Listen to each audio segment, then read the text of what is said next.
Hello welcome back everybody. इस video में हम लोग जानेंगे बोर्स एटॉमिक मॉडल में जो कमियां थी, मतलब जो ड्रॉबैक्स थे बोर्स एटॉमिक मॉडल में, उसको जानेंगे। उसके अलावा हम लोग जानेंगे कि समरफील्ड ने इस कमियां को निकालने के लिए अपना जो एटॉमिक मॉडल दिया था वो किस हद तक सही है और किस हद तक उसको एक्सप्लेन कर पाया, इसको जानेंगे इस वीडियो में। तो मेरा नाम है अमित और आप देख रहे हैं एंटेंगल वर्ल्ड। समय को बिना वेस्ट किए चलिए वीडियो को शुरू करते हैं। तो सबसे पहले जानते हैं बोर्स के एटॉमिक मॉडल में क्या कमियां थी, क्या ड्रॉबैक्स थे। तो इसके 4 पॉइंट्स मैंने बताया है। तो फर्स्ट पॉइंट ये है, it does not explains the spectra of multi electron atoms. मतलब ये एक्सप्लेन नहीं करता है कि जो मल्टी इलेक्ट्रॉन्स एटम है, मतलब हाइड्रोजन के अलावा जितने भी एटम है जिसमें एक से ज़्यादा इलेक्ट्रॉन है, उसके जो स्पेक्ट्रा निकला है, उसमें से जो स्पेक्ट्रम निकला है। स्पेक्ट्रम क्या होता है? वही लाइट या जो इलेक्ट्रोमैग्नेटिक वेव्स होता है डिफरेंट टाइप का, उसको बोलते हैं स्पेक्ट्रम। तो जो उससे जो स्पेक्ट्रम निकलता है उसको एक्सप्लेन नहीं कर पाता है अगर वो एटम मल्टी इलेक्ट्रॉन है, मतलब एक से ज़्यादा इलेक्ट्रॉन है, जैसे कि हीलियम का नेचुरल एटम या लिथियम का नेचुरल एटम। इस सब में एक से ज़्यादा इलेक्ट्रॉन, हीलियम में 2 है, लिथियम में 3 है। लेकिन उसी में से अगर हम हीलियम में से एक इलेक्ट्रॉन हटा दें तो He+ हो जाता है, जिसका स्पेक्ट्रा को ये एक्सप्लेन कर दे रहा है। वही लिथियम में से 2 इलेक्ट्रॉन हटा दे, उसमें भी एक इलेक्ट्रॉन बच जाएगा, उसके भी स्पेक्ट्रा को ये एक्सप्लेन कर दे रहा है। अगर मल्टी इलेक्ट्रॉन किसी एटम में हो तो उसको ये एक्सप्लेन नहीं कर पा रहा है। हाइड्रोजन के स्पेक्ट्रा को भी ये एक्सप्लेन कर दे रहा है उस समय के टेक्नोलॉजी के हिसाब से। ठीक है, तो अभी से पहले जब भी मैंने बोर्स एटॉमिक मॉडल के बारे में बताया होगा और कुछ भी एक्सप्लेन किया होगा तो मैंने आपको बताया होगा ये सिर्फ हाइड्रोजन पे अप्लाई होता है या हाइड्रोजन लाइक एटम पे जिसमें एक ही इलेक्ट्रॉन हो, उस पे ही ये अप्लाई होता है ये रूल्स। तो फर्स्ट ड्रॉबैक क्या हुआ कि ये मल्टी इलेक्ट्रॉन वाले एटम पे अप्लाई नहीं होता है। कौन सा? बोर्स का एटॉमिक मॉडल उसके स्पेक्ट्रा को एक्सप्लेन नहीं कर पाता है। सेकेंड क्या है? सेकेंड है, when A high resolving power microscope is used, it is observed that a spectral line in the hydrogen spectrum is not simple line but a collection of several lines which are very close to one another. This is known as fine spectrum. Bohr's theory does not explain the fine spectrum of even hydrogen atom. इसका क्या मतलब हुआ कि जब जो hydrogen से जो निकला हुआ स्पेक्ट्रम है उसको अगर हम बहुत हाई रिजॉल्विंग पावर जो माइक्रोस्कोप है उससे अगर देखते हैं, जो कि ऑब्वियसली उस समय प्रेजेंट नहीं था इसलिए ये चीज़ नहीं देख पाए, लेकिन रिसेंट टाइम्स में जब ये resolving power, high resolving power का माइक्रोस्कोप डेवलप हुआ तो उससे अगर हम देखें उसके स्पेक्ट्रम को तो देखते हैं कि वो सिंपल लाइंस नहीं है, वो लाइंस के अंदर भी छोटे छोटे पतले पतले लाइंस है, मतलब फाइन लाइंस है। ठीक है, एक कंटिन्यूअस सीरीज नहीं है, कंटिन्यूअस स्पेक्ट्रम नहीं है, फाइन लाइंस है जिसको एक्सप्लेन नहीं कर पाता है ये बोर्स का एटॉमिक मॉडल। ठीक है, इसी ड्रॉबैक को सही करने के लिए समरफील्ड ने अपना एक्सटेंशन ऑफ बोर्स थ्योरी दिया, जो कि इसके जस्ट बाद हम लोग देखेंगे। ये देख लेने के बाद हम लोग उसको देखेंगे। ठीक है, तो सेकेंड पॉइंट क्या हो गया कि उसमें फाइन स्पेक्ट्रा को भी एक्सप्लेन नहीं कर पाता है। फर्स्ट पॉइंट क्या था कि मल्टी इलेक्ट्रॉन एटम्स का जो स्पेक्ट्रा है उसको नहीं बता पा रहा है, उसको एक्सप्लेन नहीं कर पा रहा है। और सेकेंड पॉइंट क्या हो गया कि जो फाइन स्पेक्ट्रम है उसको एक्सप्लेन नहीं कर पा रहा है। तो 2 पॉइंट हो गया। थर्ड पॉइंट है, it does not explain the splitting of spectral lines into a group of finer lines under the influence of magnetic field, जिसको जीमेंस इफेक्ट भी बोलते हैं, एंड इलेक्ट्रिक फील्ड, जिसको स्टार्क इफेक्ट भी बोलते हैं। इसका मतलब ये हुआ कि जब किसी स्पेक्ट्रम को किसी इलेक्ट्रिक या मैग्नेटिक फील्ड से होकर पास कराते हैं तो वो फाइन लाइंस में स्प्लिट हो जाता है, जिस फाइन लाइंस को भी एक्सप्लेन नहीं कर पा रहा है ये बोर्स का ऑर्बिटल थ्योरी। ठीक है, तो 3 पॉइंट्स हो गया। फर्स्ट पॉइंट क्या था? फर्स्ट पॉइंट था कि मल्टी इलेक्ट्रॉन्स एटम को ये एक्सप्लेन नहीं कर पा रहा है। सेकेंड पॉइंट क्या था? सेकेंड पॉइंट है कि फाइन स्पेक्ट्रम है उसको एक्सप्लेन नहीं कर पा रहा है, जिसको एक्सप्लेन करने के लिए समरफील्ड ने अपना एटॉमिक थ्योरी दिया था या इसी में मॉडिफाई किया था। ठीक है, तो ये 2 पॉइंट हो गया। थर्ड क्या है? थर्ड है कि जब किसी स्पेक्ट्रल लाइन को किसी इलेक्ट्रिक फील्ड या मैग्नेटिक फील्ड में भेजते हैं तो वो फाइन स्पेक्ट्रम में स्प्लिट होता है, इसी को बोलते हैं स्टार्क इफेक्ट या जीमन्स इफेक्ट, वो होता है। तो उसको भी एक्सप्लेन नहीं कर पाता है बोर्स का एटॉमिक थ्योरी। ये थर्ड हो गया। फोर्थ क्या है? फोर्थ है कि हाइजेनबर्ग का जो अनसर्टेनिटी प्रिंसिपल है उसको भी ये सपोर्ट नहीं करता है बोर्स का एटॉमिक मॉडल। कैसे सपोर्ट नहीं करता है? क्योंकि बोर्स के एटॉमिक मॉडल में किसी भी सब एटॉमिक पार्टिकल जो कि यहाँ पे इलेक्ट्रॉन है उसका वेलोसिटी जब पता चल जाएगा और उसका मास पता ही है तो उसका मोमेंटम पता चल जाएगा, उसका मोमेंटम और उसका पोजीशन, जो पोजीशन ये बता रहा है कि खास वेलोसिटी से खास ऑर्बिट में जा रहा है, जिससे हम उसका पोजीशन पता कर सकते हैं आसानी से इस फॉर्मूला से। तो उसका पोजीशन और मोमेंटम एक साथ बता दे रहा है और एक्यूरेटली बता रहा है, जो कि हाइजेनबर्ग के अनसर्टेनिटी के उलट है, उसके खिलाफ है। ठीक है, तो हाइजेनबर्ग का जो अनसर्टेनिटी प्रिंसिपल है वो बहुत ही प्रूवन है और बहुत ही सही है, मतलब उसको गलत नहीं कह सकते हैं। इसी के लिए बोर्स का एटॉमिक मॉडल में ही कुछ कमियां हैं, जिसको एक्सप्लेन करने के लिए समरफील्ड ने अपना एटॉमिक थ्योरी दिया, जिसमें कि वो हाइजेनबर्ग का अनसर्टेनिटी प्रिंसिपल को तो एक्सप्लेन नहीं कर पाता है, पर फाइन स्पेक्ट्रम को कुछ हद तक एक्सप्लेन कर देता है। तो चलिए अब शुरू करते हैं समरफील्ड का extension theory of Bohr's model. मतलब बोर्स मॉडल में उसने कुछ एक्सटेंशन किया था, उसमें कुछ बताया था, उसमें अलग थ्योरी दिया था जो कि एक्सप्लेन करता है फाइन स्पेक्ट्रम को। तो बोर्स एटॉमिक मॉडल में जो कमियां हैं कि वो फाइन स्पेक्ट्रम को एक्सप्लेन नहीं कर पाता है, तो उसके लिए समरफील्ड ने 1915 में एक एटॉमिक थ्योरी दिया, जिसको समरफील्ड्स एटॉमिक थ्योरी या Sommerfeld extension of Bohr's theory बोलते हैं। जिसमें उन्होंने बताया कि हो सकता है कि इलेक्ट्रॉन सर्कुलर ऑर्बिट के अलावा इलिप्टिकल ऑर्बिट में भी घूमे। इलिप्टिकल ऑर्बिट क्या होता है, आपको इलिप्स के बारे में पता होगा कि मैथमेटिक्स में आपने इलिप्स के बारे में पढ़ा होगा कि इलिप्स क्या होता है, एक इलोंगेटेड सर्कल टाइप का आपको लगेगा, जिसमें दो फोकस होता है, जिसको फोकाई बोलते हैं।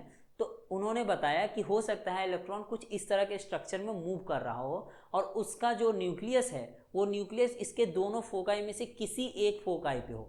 तो न्यूक्लियस किसी एक फोकाई पे हो और इलेक्ट्रॉन क्या हो, इसको मूव कर रहा होता है, इसके ऑर्बिट में मूव कर रहा हो। तो सर्कुलर के अलावा इसमें भी मूव कर रहा है। लेकिन जब सर्कुलर की बात करें तो सर्कुलर में जब कोई इलेक्ट्रॉन मूव करता है, सर्कुलर पाथ पे मूव करता है, तो उसका रेडियस नहीं बदलता है, उसका रेडियस कांस्टेंट रह जाता है, सिर्फ उसका एंगल बदल रहा है। ठीक है, तो उसमें एंगुलर मोमेंटम होगा, जिसके बारे में बोर्स ने बताया कि सिर्फ उसी ऑर्बिट में घूमेगा जिसका एंगुलर मोमेंटम h/2π के इंटीग्रल मल्टीपल में हो।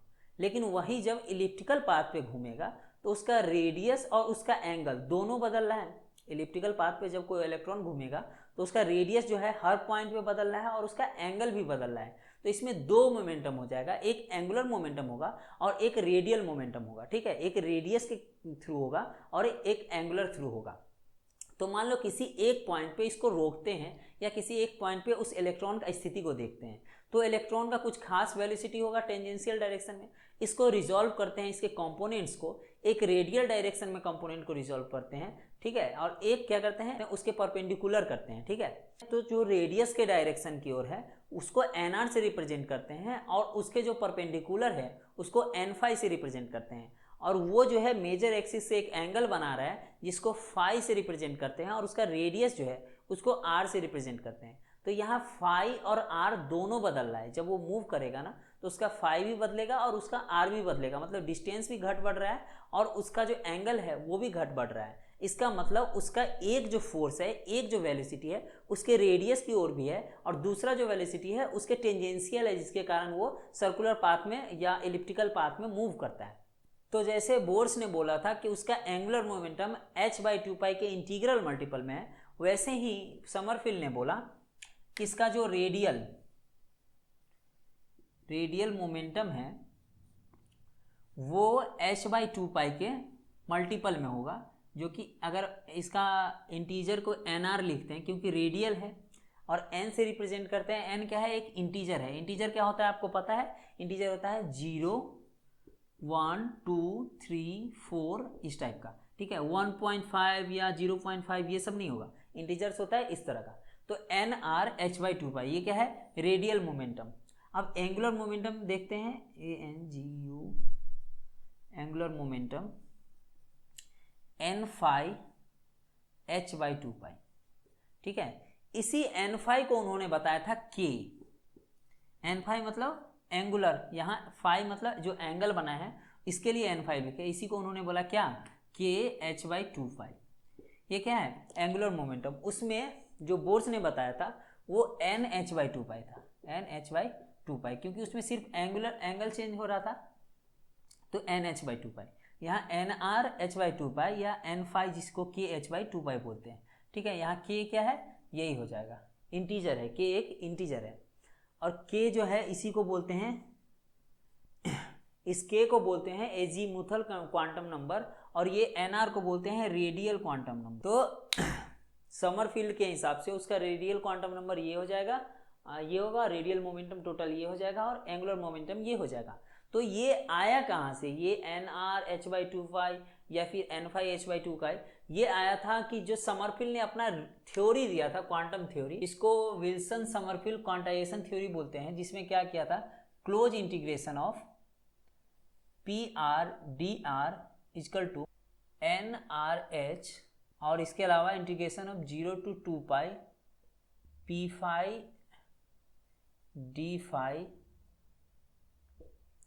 Equal to kh। ठीक है, तो ये दो इंटीग्रेशन ऑफ मोमेंटम, ये मोमेंटम है, ये रेडियल मोमेंटम है और ये एंगुलर मोमेंटम है, इस दोनों का इंटीग्रेशन का इसको सॉल्व करके ये आया था एंगुलर मोमेंटम या रेडियल मोमेंटम। ठीक है, और इसी से जो इक्वेशन आता है इस n से, इस n को क्या बोलते हैं, जो बोर्स ने दिया था उस n को बोलते हैं प्रिंसिपल क्वांटम नंबर।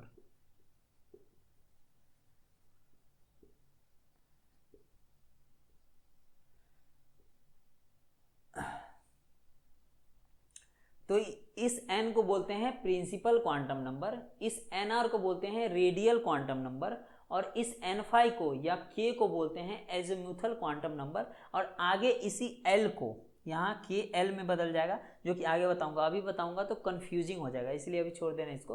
तो n(phi) समझ में आया, ये एजीमुथल क्वांटम नंबर है, इसी को k बोलते हैं। ठीक है, बाद में इसका नाम भी आगे चेंज हो जाएगा। और nr क्या है, रेडियल क्वांटम नंबर, ये क्या है, प्रिंसिपल क्वांटम नंबर। ठीक है, तो प्रिंसिपल क्वांटम नंबर से इस दोनों का रिलेशन कैसे देखे, तो n क्या है, प्रिंसिपल क्वांटम नंबर जो बोर्स एटॉमिक थ्योरी में is equal to nr plus k, n is equal to nr plus k। तो यहाँ nr जो है वो क्या है, रेडियल क्वांटम नंबर, k क्या है, एजीमुथल क्वांटम नंबर। तो ये दोनों ऐड करने के बाद प्रिंसिपल क्वांटम नंबर आता है, जो कि ये तीनों क्या है, इंटीजर है। इंटीजर क्या होता है समझ में आ रहा है, 0 1 2 3 4 इस टाइप का। तो इसके बाद क्या किया उन्होंने, इसको सॉल्व किया और सॉल्व करके, एक मिनट, ये है एलिप्स और ये इसके दो एक्सिस हैं। इस बड़े वाले एक्सिस को मान लो a मानेंगे, इस छोटे वाले एक्सिस को b मानेंगे। तो उन्होंने एक इक्वेशन निकाला, a/b equal to nr plus k/k, मतलब major axis by minor axis equal to nr plus k, मतलब nr जो निकला यहाँ से और यहाँ k है, इस दोनों को ऐड करने के बाद k से डिवाइड करेंगे तो ये इक्वेशन निकला। ठीक है, ये इक्वेशन बहुत इंपॉर्टेंट है, बताते हैं क्यों। अब यहाँ nr प्लस k को ही n बोलते हैं, तो n/k, तो a/b जो है n/k है। तो मान लो किसी दो को कांस्टेंट रखते हैं, अगर इसको और n को कांस्टेंट रखेंगे तो इसका वैल्यू जैसे जैसे बढ़ेगा तो इसका भी वैल्यू बढ़ाना पड़ेगा, इसका वैल्यू जैसे जैसे घटेगा वैसे ही इसका वैल्यू घटाना पड़ेगा। समझ में आ रहा है, तो ये एक दूसरे से कोरिलेटेड हो जाता है। तो ये b का वैल्यू जैसे जैसे बढ़ेगा तो k का भी वैल्यू बढ़ना चाहिए, a का वैल्यू जैसे जैसे बढ़ेगा n का भी वैल्यू बढ़ना चाहिए। तो किसी खास ऑर्बिट के लिए n तो सेम ही रहेगा, मतलब सेकेंड ऑर्बिट के लिए n सेम रहेगा, लेकिन k बदलेगा। वो कैसे बदलेगा वो मैं बताता हूँ। तो समरफील्ड के हिसाब से ये k का जो वैल्यू है, ये k का वैल्यू ये ग्रेटर देन 0 होगा, ये ग्रेटर देन 0 होगा, मतलब 0 तो नहीं हो सकता है ये, और less than equal to n होगा, less than equal to n होगा। ये बहुत ही इंपॉर्टेंट है, k का वैल्यू